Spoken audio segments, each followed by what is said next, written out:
my calculations are correct, when this baby hits 88 miles per hour, you're gonna see some serious shit. Time travel. The tried and true plot device that has graced the page and screen as frequently as the superhero. Its life in film and television has produced some of the most fascinating and wondrous tales of the 20th and 21st centuries, but few may know that we owe much of what we associate with modern time travel stories with a short work from none other than the legend himself, Ray Bradbury. That work, entitled A Sound of Thunder, set the foundation for a variety of tropes surrounding pop culture's obsession with the complexities of breaking the space-time continuum. The short story tells of a future where rich thrill-seekers pay companies capable of time travel to take them to the past in order to hunt dangerous and extinct prey. Famously, the object of the hunt in this instance is none other than one of modern pop culture's most frightening creatures. Boy, I hate being right all the time. When one of the hunters becomes frightened of the Tyrannosaurus, he runs off in fear. In his panic, he accidentally runs off the path set by the company, stepping on and killing a butterfly in the process. While the event seems innocent enough, the party returns to the future to find the English language disfigured and a despot in political office. In anger, the party leader kills the hunter, and the story concludes with the sound of his rifle echoing like a sound of thunder. While a seemingly obvious cautionary tale about both the power of chaos and of choice, the so-called butterfly effect seen in this story has become a cultural touchstone, forming the morality and backbone of most modern time travel stories. While a rather unfortunate film adaptation and an Ashton Kutcher cornfest called The Butterfly Effect failed to capture the dark nature of Bradbury's tale, many other science fiction pieces have taken his lessons to heart. Just take Jurassic Park, for example. See, the Tyrannosaur doesn't obey any set patterns or park schedules. It's the essence of chaos. I'm still not clear on chaos. It simply deals with predictability in complex systems. The shorthand is the butterfly effect. A butterfly can flap its wings in Peking, and in Central Park you get rain instead of sunshine. Why? Outside of that film, and in the more time travel-oriented realm, we see two schools of thought emerge from A Sound of Thunder. One type is found in media that seem to completely agree with Bradbury, believing that the nature of time travel allows for an individual's free will to change the course of destiny for better or worse. This features prominently in the Terminator franchise, where we see sentient machines sent back to kill the mother of a human resistance fighter and prevent his birth. You're a terminated fucker.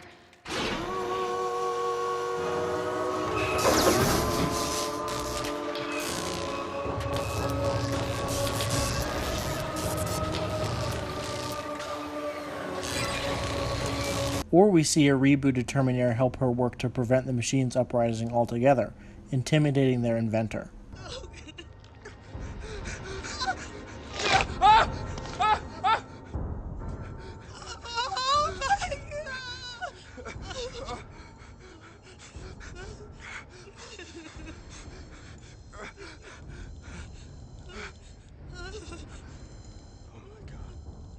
Listen to me very carefully.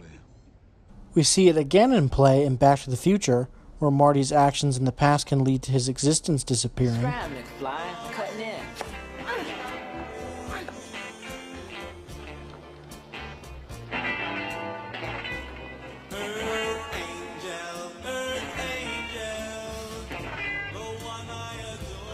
Hey boy, you alright? I can't play.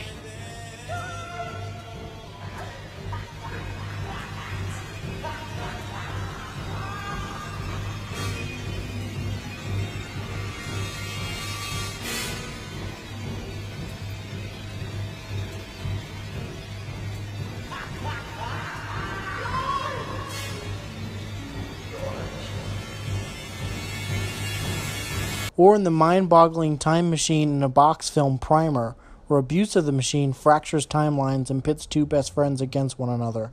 They'll be building their own boxes in another day, and yours already knows what they built. You're not going to be able to watch them forever. The box Abe is building won't work. He's got it wired wrong. And if they fix that, I'll start actually taking pieces out of it.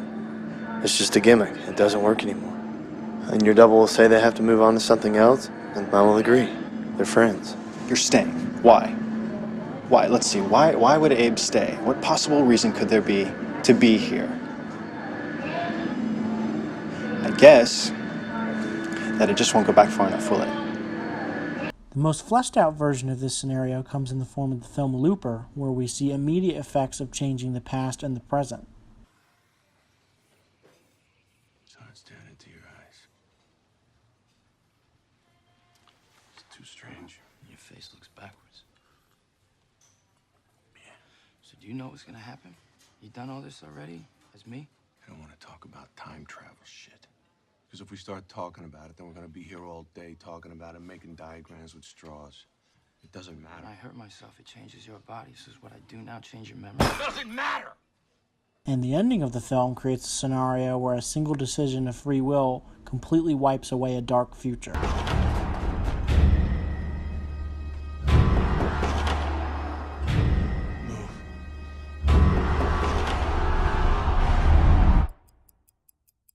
Then I saw it.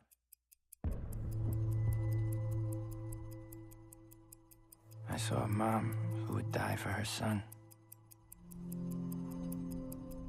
A man who would kill for his wife. A boy, angry and alone, laid out in front of him the bad path. I saw it. And the path was a circle.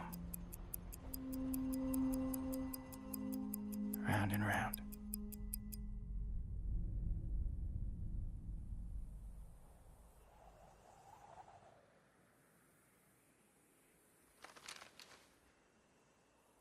So I changed it.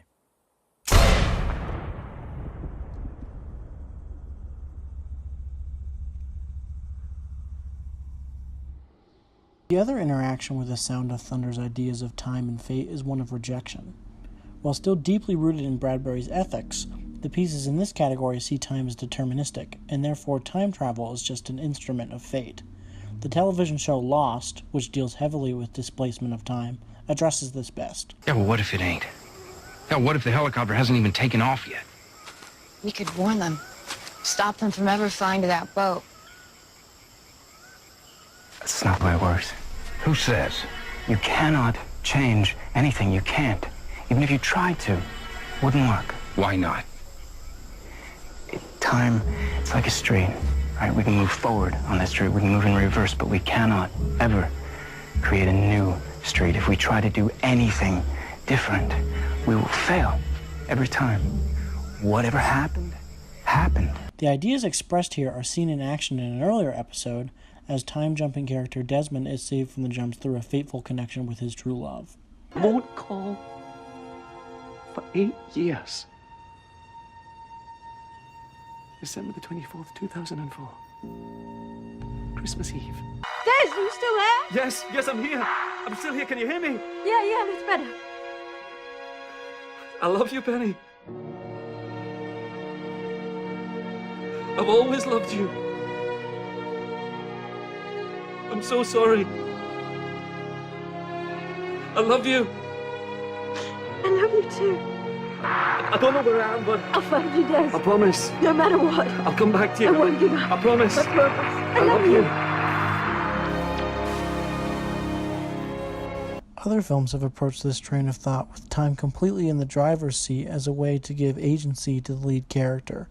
Groundhog Day is an example of this, where a time loop of the famous holiday makes Bill Murray declare, I'm a god. You're God. I'm a god. I'm not the god. I don't think. or the sci-fi action film Edge of Tomorrow, where Tom Cruise lives the same day over and over to learn to fight aliens.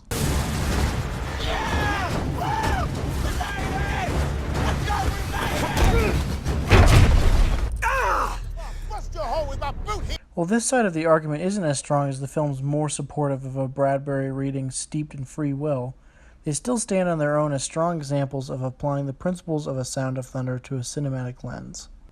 In the end, these two competing interpretations of Bradbury's work are illustrative of not only its staying power, but also his intelligence and accessibility as a writer. While it's not the most dense or well-read story, its impact on the world of cinema and television, and therefore the world, is immeasurable. By creating this entertaining little tale, he influenced generations of genre artists and encouraged them to access the wildest dreams of their imagination.